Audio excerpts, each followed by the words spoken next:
What up, y'all? It's Mr. Downtown Ray Melo, and you're listening to the Entertainment Report on iHeartRadio, live from Dubai for Tuesday, September 10th, 2019, delivering some major stories and trends going on in the world of entertainment and beyond. You can follow the show on Facebook, Twitter, or Instagram.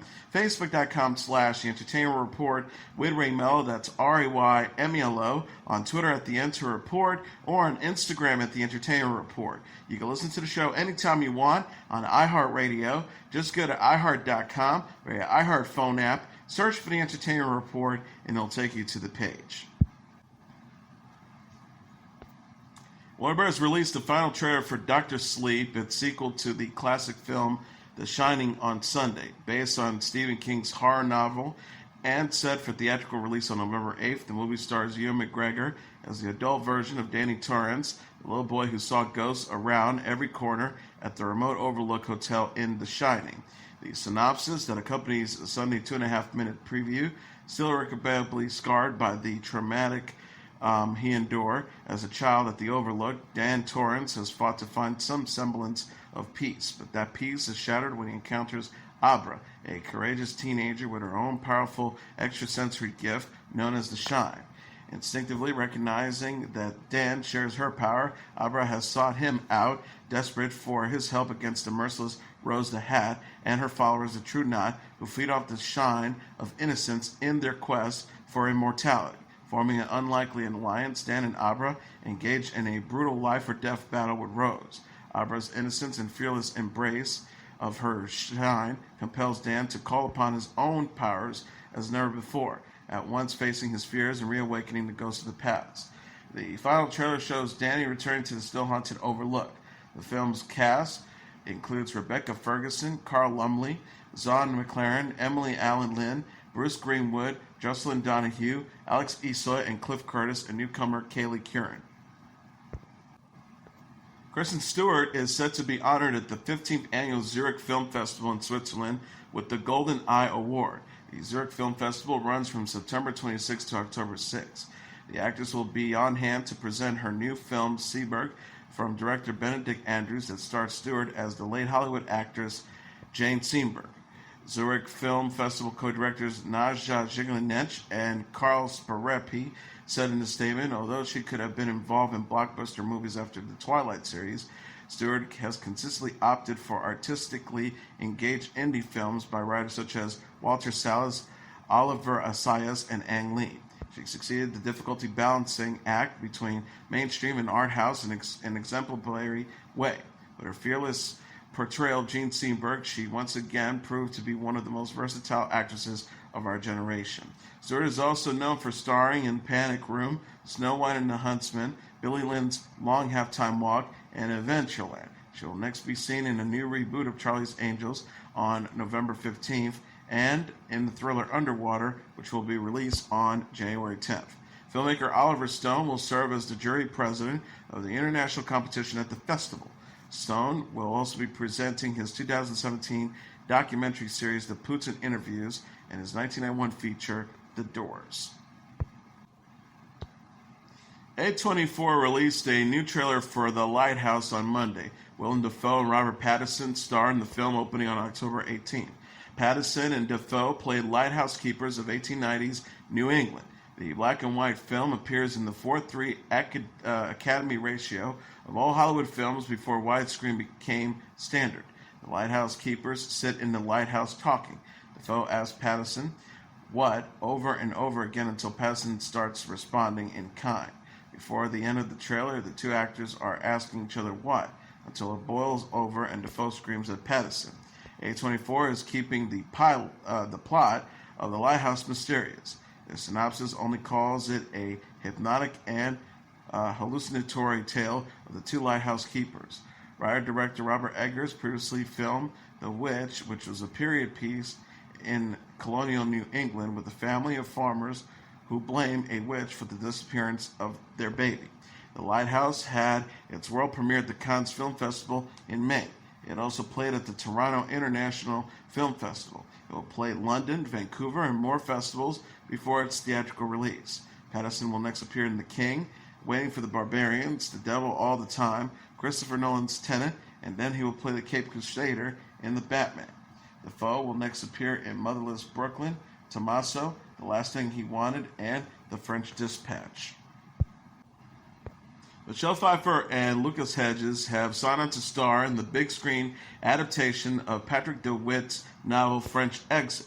The actress and actor will play a formerly wealthy mother and son. Production is to begin next month in Montreal and Paris. Sony Pictures Classics said Monday it has acquired all distribution rights for the United States, the United Kingdom, Germany, France, Italy, Japan, China, and Worldwide Airlines. DeWitt wrote the screenplay, and Azale Jacobs will direct the project. Jacobs said in a press release, to work with Sony Pictures Classics is a dream come true for me. They have given us so many beautiful, inspiring films over the years, and the incredible care and expertise with which they released them has always impressed me. As I prepare to embark on a production, I am happy to and relieved to know that French Exit will come to be in their hands, Jacobs said. DeWitt added, when I wrote the novel and screenplay, I couldn't have imagined a more exciting cast to embody these characters. Sony Classic is a dream distributor consisting of delivering smart and quality work. I'm honored to be working with this incredibly talented team. Pfeiffer's films include Murder on the Orient Express, Ant-Man and Wasp, Dark Shadows, Age of Innocence, The Witches of Eastwick, Batman Returns, and Grease 2. Hedges has appeared in Lady Bird, Boy Erased, Ben is Back, Manchester by the Sea, and 3 Billiards. USA Network announced Monday it would air the second season of Dirty John. The first season aired on Bravo. Christian Slater and Amanda Peet star in the new series. Slater and Peet play all new characters in Dirty John, the Betty Broderick story. Based on the true story of Broderick's death and a double murder, Season 2 is an all-new Dirty John story for this anthology. Betty Broderick is currently serving 32 years to life for murdering her ex-husband Daniel and his second wife Linda in 1989. Dirty John will span Betty, played by Peet, and Danny, played by Slater, will meet in college in the 60s through their divorce and the murders, according to USA press release. Season 1 of Dirty John told the true story of John Meehan, played by Eric Bana, and Deborah Noel, played by Connie Britton, whose daughter Tira, played by Julia Garner, killed Meehan in the act of self-defense. The accident is based on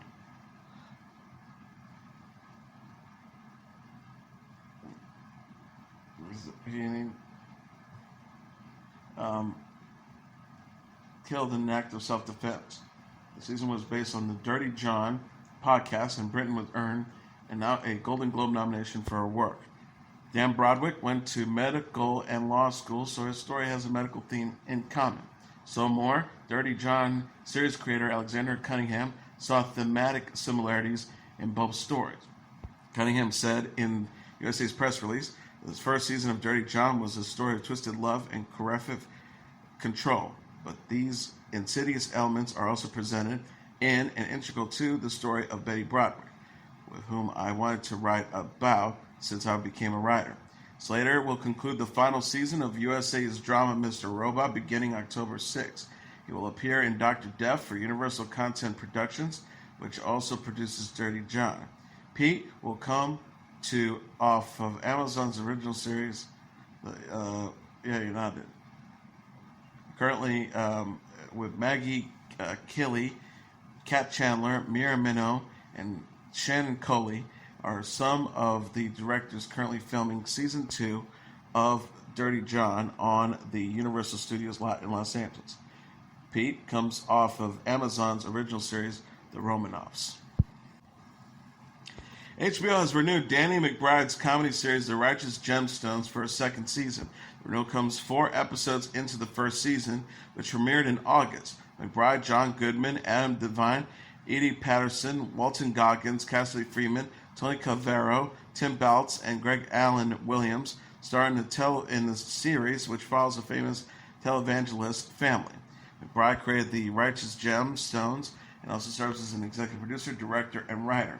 David Gordon Green and Jody Hill are executive producing and training.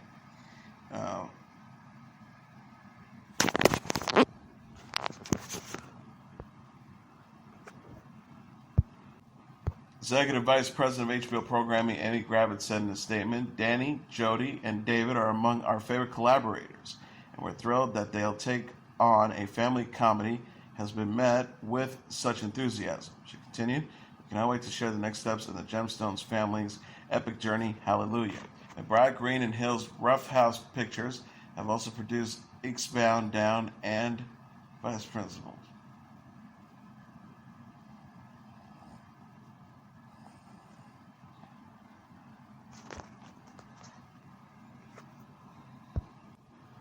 Married with Children and Son and Anarchy alum Katey Sagal is to return for season 2 of ABC's sitcom The Connors. Sagal's character Louise, a possible love interest for widower Dan Connor, played by John Goodman, was introduced in season 1 of the show, which is a spin-off of Roseanne.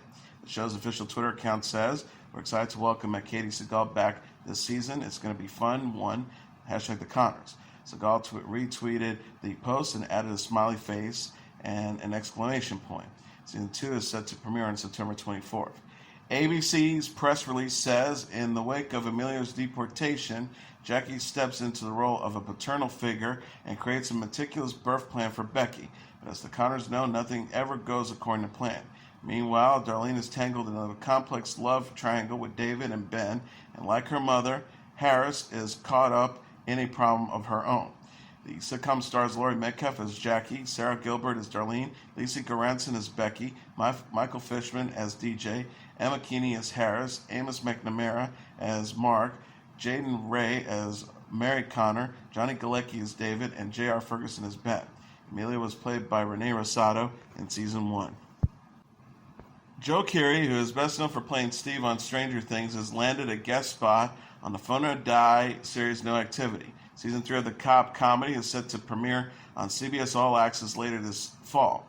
Other first-time guest stars booked for this season include Beth Bars from The Two Broke Girls, Keegan-Michael Key from Key and Peele, Dylan McDermott from The Practice, and Paula Pell from AP Bio. The press release from the streaming service says they will be joined by returning guest stars, including Jake Johnson as disgraced Detective Haldeman, Sunita Mani as dispatcher operator Fatima, Jason Manitakas as an undercover FBI agent, Amy Sedaris as the dispatcher's mother, hen, Janice, and J.K. Simmons as Leon, the internal affairs investigator with a fondness for deep-sea fishing. U.S. cellist Yo-Yo Ma performed at the Korean demilitarized zone on Monday, calling for peace and the building of bridges across cultures. Ma, who last year launched the Bach Project, says he realized a dream at the concert held at the Darsan station in Paju, Genoa province, not far from the North Korean border, Yonhap reported. Ma, who is of Chinese descent, says he longed to play at the border between North and South Korea during the South Korean government-sponsored concert held near the DMZ to commemorate the signing of the September 19, 2018 Pyongyang Declaration. Ma says feats that are impossible to accomplish alone are possible when done together, and that culture builds bridges, not walls. The cellist performed at the concert where Kim Chol-won, a North Korean defector and pianist, also performed for an audience that included top South Korean diplomat Kang Young-hwa. Kim was the chief pianist of the National Symphony Orchestra of North America before he fled the regime in 2002. On Monday, he performed as Kim was the chief pianist at the National Symphony Orchestra of North Korea before he fled the regime in 2002. On Monday, he performed the traditional Korean songs, including the Arirang Sonata. Kim says there are not many songs North and South can sing together. I choose these songs because one day we will be free to go to Pyongyang. I also want to visit my hometown. Ma performed with traditional Korean musicians, including drummer Kim Dunk-soo. Ma is visiting the South at a time when talks with the North have stalled over joint military exercise and denuclearization. On Monday, North Korea issued a statement, a preliminary statement signing an interest in talks with the United States. The two sides have not met since June, when Kim Jong-un met with U.S. President Donald Trump at Panmunjom. Ellen DeGeneres says she met Prince Harry and Meghan Markle's baby boy over the summer. The 61-year-old television personality said during Monday's episode of The Ellen DeGeneres Show that she spent time with Harry, Markle, and their son Archie Harrison during her visit to London. It was an honor for them to meet me, DeGeneres joked. DeGeneres had nothing but praise for Harry and Markle, who married in May 2018. The couple welcomed Archie in May of this year. DeGeneres said of Harry and Markle, seriously, they are so amazing. They're the cutest couple and so down to earth. I just hate it. I see them get attacked and it's not fair. They're just two of the most down to earth, compassionate people. They're doing so much good for the world. DeGeneres said that she got to hold and feed Archie during her meeting with Harry and Markle. She says the 4-month-old weighs 15 pounds and looks like Harry. DeGeneres says he looks just like Harry and has more hair than I did at the time. Harry and Markle had Archie christened at a private service at Windsor's Castle in July. Archie wore a replica of a christening garment ordered by Queen Victoria in 1841. Archie is cousins to Prince George VI, Princess Charlotte IV, and Prince Louis, 16 months, the children of Prince William K. Middleton. Kensington Palace shared brand new photos of George on his birthday in July. Post Malone has announced on Twitter that Meek Mill, Jaden Smith, Pharrell Williams, and more will perform at his second annual Posty Fest on November 2nd. Ray Sermond, Dominic Fick, Doja, Cat Yelly Breezy, Tyler Yahi, St. John, Ian Dorr, Beach Fossil, Snowy, Maj, and Kerwin Frost will also be taking the stage at the AT&T Stadium in Arlington, Texas. The Posty Fest promises to feature games, food, prizes, exclusive collaborations, limited time merchandise, jousting, guitar smashing, and more. The tickets go on sale for the general public on September 14th at 10 a.m. local time, with the pre-sale for City Card members starting on September 10th at 10 a.m. local time. The first Posty Fest from 2018 took place in Dallas. Malone recently released his third studio album titled Hollywood's Bleeding, which includes appearances by DaBaby, Future, Halsey, Mill, Little Baby, Ozzy Osbourne, Travis Scott, SZA, Swally, and Young Thug. Malone will be kicking off at North America's tour on September 14th at the Tacoma Dome in Tacoma, Washington, before it ends on November 20th at the Forum in Los Angeles. He will also be performing in Portland, Las Vegas, Detroit, Toronto, Boston, New York, Atlanta, Miami, Denver, and Salt Lake, among other cities. Former Alaska governor and 2008 U.S. vice presidential candidate Sarah Palin has split up with Todd Palin, her husband of more than 30 years. E-News reported Monday that Todd, a commercial fisherman and oil field worker, filed for divorce in Alaska on Friday. According to the Anchorage Daily News, incompatibility of temperament was the reason for the breakup cited in court documents. Todd requested joint legal custody of their 11-year-old son, Trey. The one-time high school sweethearts are also the parents of 4 adult children, Willow, Track, Piper, and media personality and Dancing with the Stars alum Bristol Palin. Sarah Palin and Senator John McCain lost the 2008 election to Senator Barack Obama and Joe Biden, went on to serve 2 terms as president and vice president. Since leaving politics, Sarah Palin has served as a commentator on Fox News and has hosted the docuseries Amazing America with Sarah Palin and Sarah Palin's Alaska. She has also penned an autobiography called Going Rogue.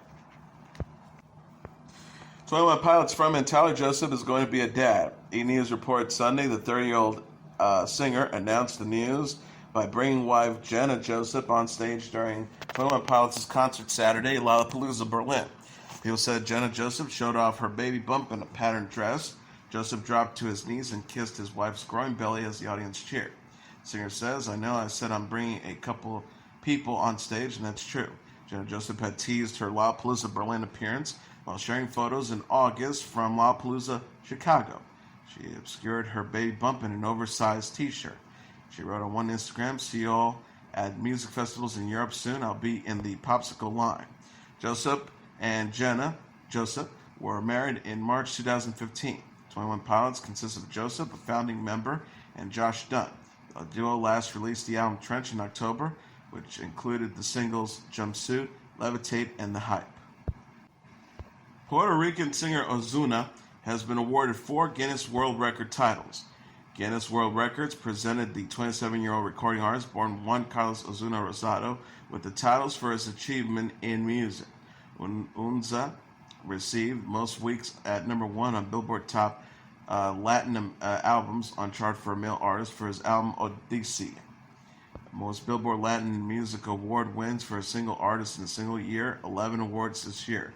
Most Billboard Latin Music Award nominations for a single artist in a single year, 23 nominations this year. Artists with the most videos to reach 1 billion views on YouTube for Criminal, Debote, El Farsante, Ahora Dice, Escapate Conmigo, Se Preparó, and Taki Taki. Ozuna said in a statement, "I feel honored to receive these Guinness World Record titles, which validates how hard we've been working for the past years.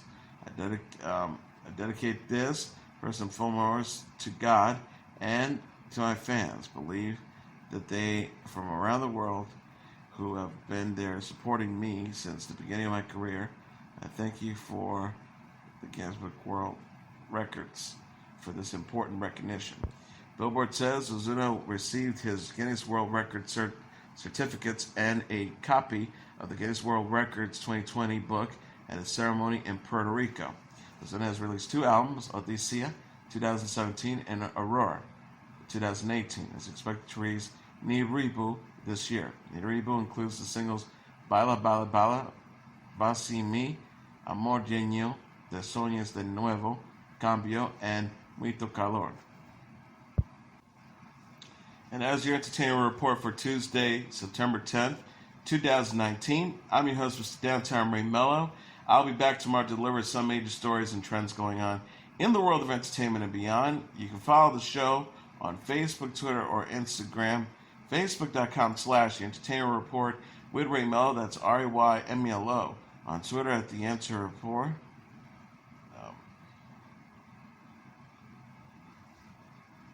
You can listen to this episode or any previous episodes of The Entertainment Report anytime you want on iHeartRadio. Just go to iHeart.com or your iHeart phone app, search for The Entertainment Report, and it'll take you to the page. Everyone have a great day, good night, and God bless you all.